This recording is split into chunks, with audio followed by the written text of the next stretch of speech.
Aujourd'hui, nous allons analyser le titre Microsoft. Mais avant tout, j'aimerais vous présenter l'écosystème de Microsoft qui aujourd'hui tourne autour de l'épicentre Azure. En d'autres termes, sur leur cloud, d'une part, et d'autre part sur des abonnements plutôt que l'achat de licences comme autrefois. Cela procure à Microsoft d'énormes revenus récurrents et aussi ça diminue le nombre de logiciels pirates. Les jeux vidéo aussi, directement accessibles depuis leur serveur, sans console, devraient permettre au groupe d'engendrer des revenus considérables. Notamment suite au rachat de Minecraft pour 2,5 milliards de dollars. Voyons donc aussi la suite de cet écosystème. Windows, bien sûr, mais aussi le pack Office 365, LinkedIn, ce réseau social qui procure des revenus publicitaires très discrets, la Xbox et bien sûr la tablette Surface. Au niveau du hardware, on a donc ces deux produits. Microsoft Teams a été aussi un grand succès grâce au Covid notamment, a un énorme potentiel de croissance. Je ne sais pas si je vous en ai parlé tout à l'heure, mais on a aussi Outlook qui bien sûr sauvegardé entre autres sur le cloud Azure qui est vraiment la vache à lait de Microsoft, la future vache à lait de Microsoft, tout de suite derrière le Windows et le pack Office, bien sûr.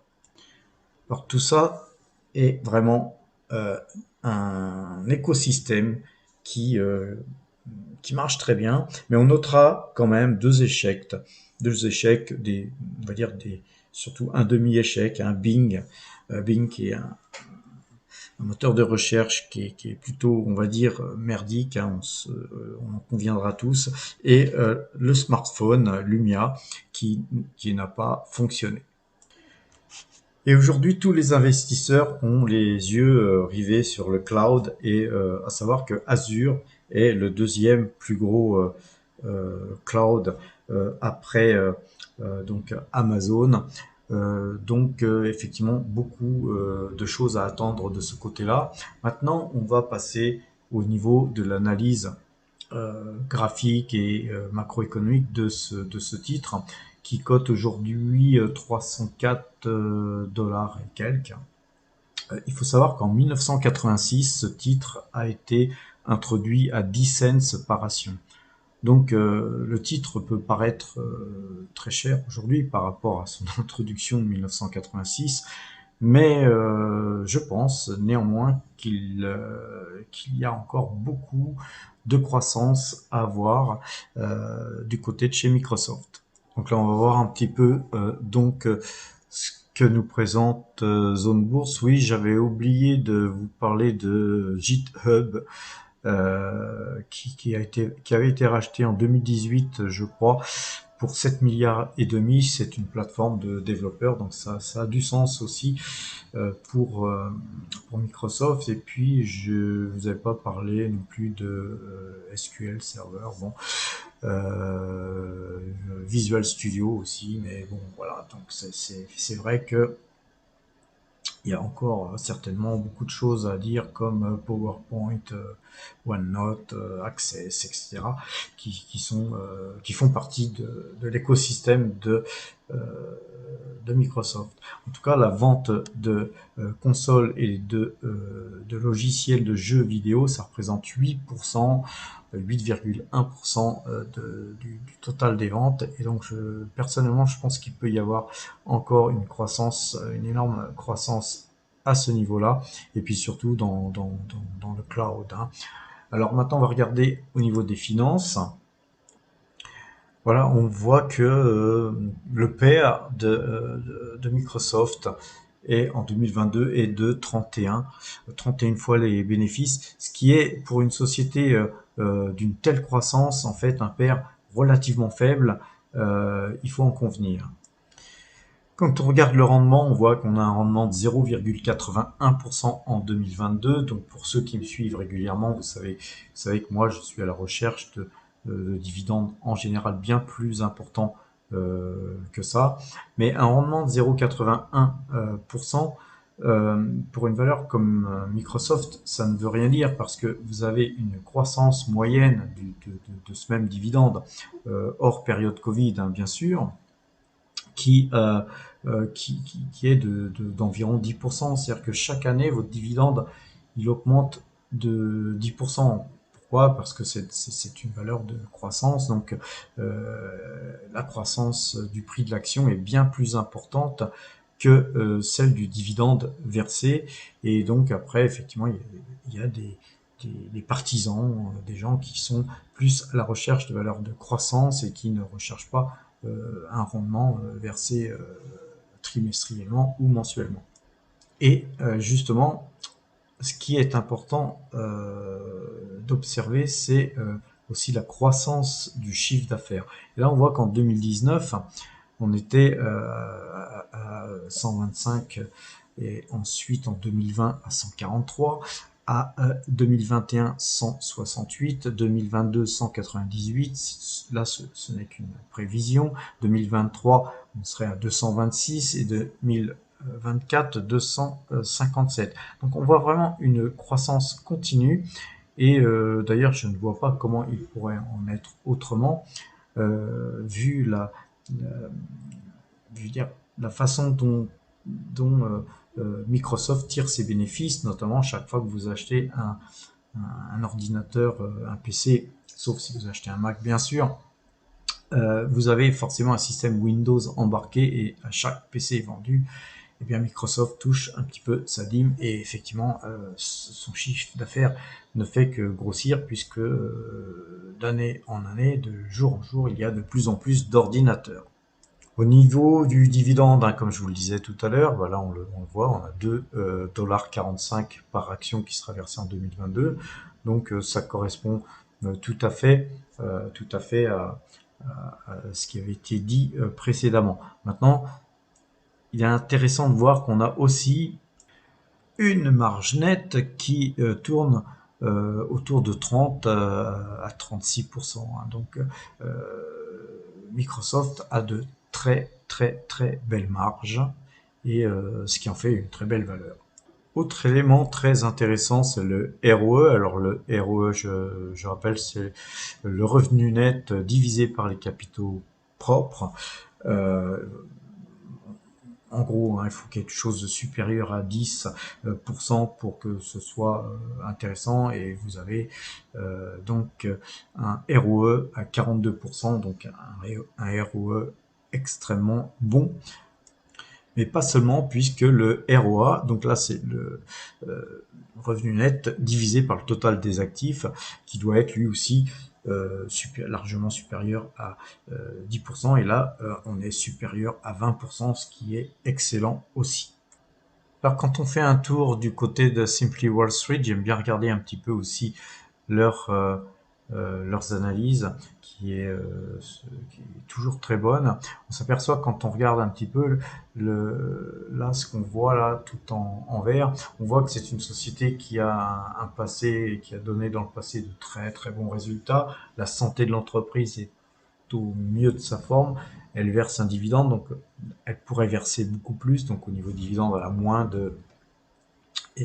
d'attrait. Et au niveau value, c'est vrai que il a valorise un petit peu, il la trouve un peu valorisée cher parce qu'effectivement elle pourrait avoir un paire de 10 et là elle aurait effectivement beaucoup plus d'attrait, mais malheureusement pour vous comme pour moi, c'est pas une valeur qu'on pourra trouver de sitôt en solde.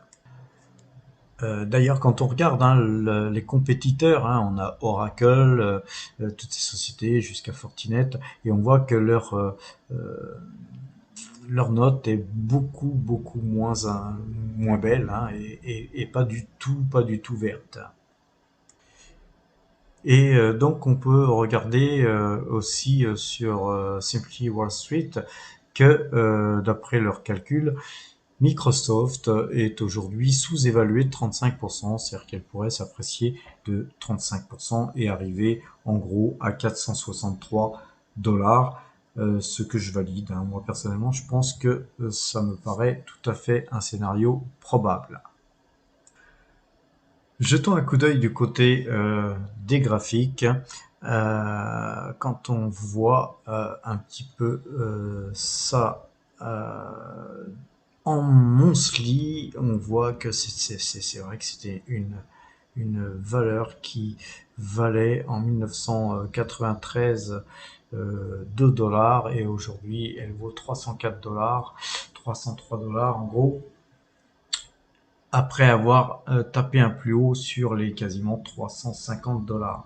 Donc effectivement, quand on regarde cette progression, euh, en fait, on n'a jamais envie d'acheter parce que chaque fois qu'il y a des petits soubresauts et que correction il y a, on a toujours tendance à attendre que la valeur aille beaucoup plus bas pour enfin pouvoir l'acheter, sauf que dans les faits, jamais on arrive à l'acheter plus de 10 à 15% en dessous de son cours le plus haut. C'est une constatation, mis à part peut-être là, hein, sur les 350, on a eu de belles opportunités à 273. Maintenant, va-t-on y retourner? Je ne sais pas. En tout cas, c'est pas le genre de valeur qu'on traite en trading. C'est plutôt du long terme qu'on fait sur ce type de valeur. On va regarder d'ailleurs le graphique en daily et on va commencer par une petite analyse Ichimoku. On voit que sur Ichimoku, effectivement, c'est passé vendeur, hein, vendeur sur 315 dollars. Il y a eu des tentatives de réintégration du Kumo, mais en vain. Là, on reste vendeur. Personnellement, j'attendrai au moins que la Tenkan et la Kinjun croisent pour acheter, mais surtout, d'abord et avant tout, qu'on puisse sortir du Kumo. Et là, dans l'état actuel des choses, on serait plutôt en attente d'acheter ce titre en espérant pouvoir l'acheter plus bas, mais d'abord et avant tout au-dessus du Kumo, même si l'on doit acheter plus cher qu'aujourd'hui. Faisons maintenant une petite analyse moyenne 2 jours, 12 jours.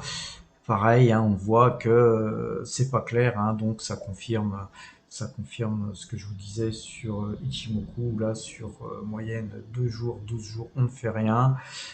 Sur Directional Index Mouvement, c'est pareil, on ne sait pas trop sur quel pied danser. Ceci dit, c'est une très belle valeur à mettre en fond de portefeuille, quitte à en acheter, je dirais plutôt en DCA. C'est le genre de titre qu'on achète. Je vais revenir un petit peu sur le graphe monthly. Et en monthly, on va faire une supposition, hein. Supposons que en 1987, vous en aviez acheté à 10 cents, et ben vous en achetez ici. En 1988, vous en achetez ici encore. En 1990, vous en rachetez un petit peu ici. En 1993, vous en achetez ici. En 1995, vous en rachetez là. En 1997, vous en achetez ici. En 1998, ici, et ainsi de suite, hein. Vous en achetez environ, par exemple, une fois par an, si tel est votre budget, ou 3 fois par an, ou tous les mois, peu importe. Et si vous faites un prix moyen de tous ces achats qu'on va imaginer, hein, puisque ce n'est que du virtuel, eh bien vous avez acheté à un prix différent chaque mois, chaque année, voire chaque dizaine d'années, puisque depuis 1987, il s'est passé quand même pas mal de temps, hein. Il s'est coulé beaucoup d'eau sous les ponts. Et puis vous en avez acheté en gros à tous ces prix-là.